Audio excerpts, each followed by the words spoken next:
సైకోని psycho అనక ఏమనమంటారు చెప్పండి. మేము ఎప్పుడు మాట అన్నాము? పేదవాళ్ళ కడుపు కొట్టినప్పుడే ఆ మాట అన్నాం మేము. పేదవాడికి పట్టడన్నం పెడుతుంటే ఆ క్యాంటీన్లని కూల్ చేసినప్పుడు మీ సైకోతనం బయటపడలేదా అంటున్నాను నేను. ఒక అమ్మగా చెప్తున్నా నేను. ఒక అమ్మగా ఎవరమైనా సరే అండి, ఏ పార్టీలో ఉండనియండి, ఎంత పెద్ద స్థాయిలో ఉన్నా ఉండండి, అన్నం పెట్టడం అనేటువంటిది మన ఒక మనిషి లక్షణం. అది మనిషి లక్షణం. మనం తింటుంటేనే 2 ముద్దలు తింటుంటే పక్కవాడు ఆకలితో వచ్చాడంటే చలో అమ్మా ఇంకో నీకు ముద్ద అని ఇస్తాం. అది మన నేచర్, యాక్చువల్గా మానవ నైజం. అది ఆ నైజానికి కూడా కాకుండా బిహేవ్ చేస్తున్నారంటే దాన్ని సైకోతనం మనకి ఇంకేమనాలి? మీరు మళ్ళీ దాన్ని మేడం మీరు ఇలా అంటున్నారంటే తప్పదమ్మా ఒక్కొక్కసారి. అయినో ఒక్కొక్కసారి తప్పదు, కానీ మేము ఎక్కడా కూడా బూతులు మాట్లాడట్లా.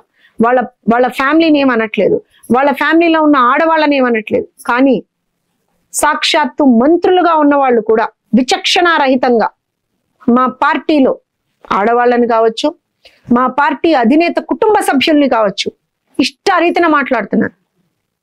మరి ఇంకా అలాంటి వాళ్ళని సైకోలనకి ఏమన్నా చెప్పండి? అలాంటి పాలన ఉండాలనుకుంటారా ప్రజలు?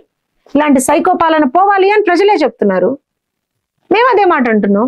ప్రజలు చెప్తున్నారా మీరు చెప్తున్నారా? మీరు ఒక్కసారి మీ కెమెరా తీసుకొని వెళ్ళండి, ప్రజల్లోకి తెలిసిపోతారు కదా.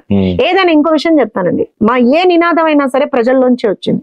బాధుడే బాధుడు అనేటువంటి ఒక నినాదం ఇచ్చాం, అది ప్రజల్లోంచి వచ్చింది. ప్రజలు అన్నారు ఏంటి సార్ ఈ బాధుడు మాకు?